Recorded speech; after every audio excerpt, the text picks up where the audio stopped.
Hey everyone, welcome to this week's edition of Title Scoop. So this week we're going to talk about partition suits. These aren't something that you see a lot, but when they come up, you usually are going to be talking to your underwriter to see what you need to do. But I thought I would just go over what a partition suit is and then what you need to look at if you do see them. So to begin with, we'll define it. A partition is defined as the division between several persons of property which belongs to them as co-owners. So you need to have co-owners of a property. That's usually going to be co-tenants, tenants in common, joint tenancy. And basically what it does is a partition divides the property into equal shares and terminates the co-ownership. So each co-owner then owns the property separately. If the court determines that it can't actually divide the property, and we'll talk about that in a little bit, then it may actually order the property to be sold, and then the proceeds would be distributed accordingly by whatever the court has said. So a partition can be voluntary or involuntary.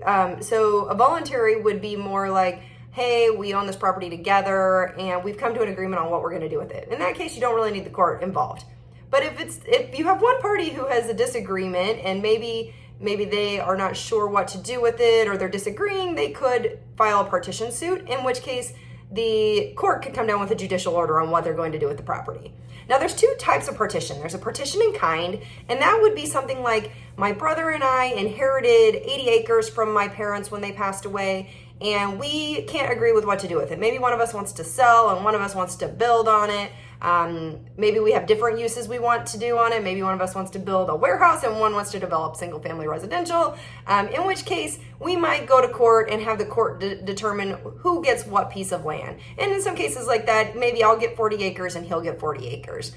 Now there's a partition by sale. That a lot of times is going to happen on a single family residence. So maybe same situation. My brother and I inherit property from my parents when they pass away, and I want to sell it and he wants to keep it and rent it for whatever reason. And because we can't agree, the court has said, well, we can't split the house right down the middle. And because you can't agree with what to do, we're going to order it to be sold, and then the proceeds will be distributed accordingly. Partition by sale is exactly what it sounds like, right? The court forces the sale of the property, and then that's if the parties can't agree, and then those proceeds are distributed to the co-owners. Generally, partition suits are going to be governed by state statutes. So if you don't know what your state statutes are, you can either look them up, of course, or ask your underwriter, and we're happy to help you find those and look at those so you know what the specifics are. So when is a property subject to a partition? Well, there's a few things you need. You need a co-tenancy. So you got to have at least two people who own the property. It could be more than that, but two is obviously you're going to have two individuals or parties who own the property, and that could be legal or equitable. In most states, there's the ability to do it whether it's legal or equitable title. There also is usually a possession requirement, and that doesn't have to be actual possession. That could be constructive possession, the right to possess. And again, if your state statute has modified that, maybe they're allowing life tenants or remaindermen, you'll just need to know your statute and what parties actually do have an interest in the property as far as partition goes. Usually you don't have to occupy the property. That's something that sometimes people don't understand, but occupancy is not a requirement. It's just a matter of having the possession or the right to possess. Now, again, not all property can be partitioned. The two that come to mind for me would be tenants by the entireties. So if my husband and I own a property as tenants by the entirety, we're seen as one interest. So that would go against really the underlying theory of what tenants by the entirety means. And then burial plots where you might have people buried, that would probably go against public policy. Again, some states have more exceptions and some have limitations. So you'll want to know your state statute just to make sure you're covered.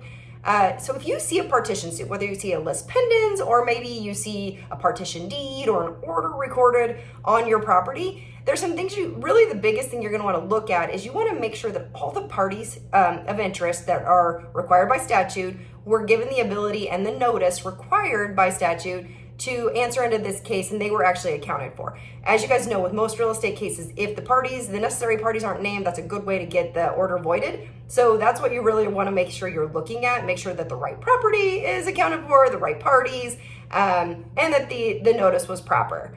So again, most states are going to have procedural requirements. You can read through your statutes if you're not sure what your state is, but those are things you're going to look at if you do see that. The effective partition for us is we're going to follow that order. If everything seems proper, everyone's noticed, and then the order has been followed, we're just going to follow that as if it's a conveyance, and we're going to follow whatever the order says, and we're going to go forward. So again, if you see these, not super common, reach out to us, have us look at them, and we are happy to help. With that, we'll call it a week, and we'll see you guys all next week.